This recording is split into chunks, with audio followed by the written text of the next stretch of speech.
We're back and we're jumping straight into it, covering Tony Robbins' Unlimited Power.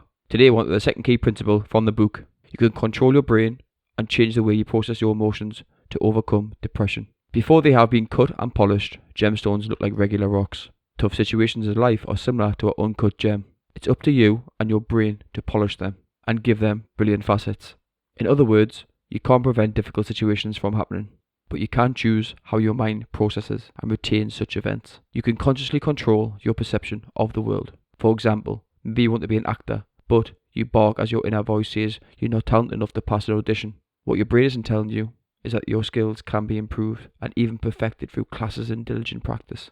Changing that inner voice can make all the difference. First, listen to what the voice is telling you. Next, instead of letting it tell you what you can't do, try telling it what you can do. If this doesn't work, try changing the tone of your inner voice. Make the voice more appealing, even sexy. This trick can divest your inner voice of the power that causes fear and anxiety, making it easier to do the things you're scared of. Such control can be used to defeat depression. Depression doesn't have to be inevitable. One way to prevent it from taking over is to ask yourself, what thoughts go through your mind and what happens in my physiology to create the feelings of depression? Being aware of how depressive feelings are created within you can help you regain control over them.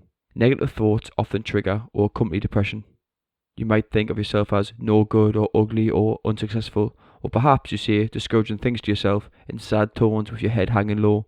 For example, by paying attention to these thoughts and sensations, you can figure out which one triggers your depression, catch them before they take over. Remind yourself that you are good, beautiful and not a failure, and take control of your inner voice. With these tools, you'll find that you have the power to ease your depression.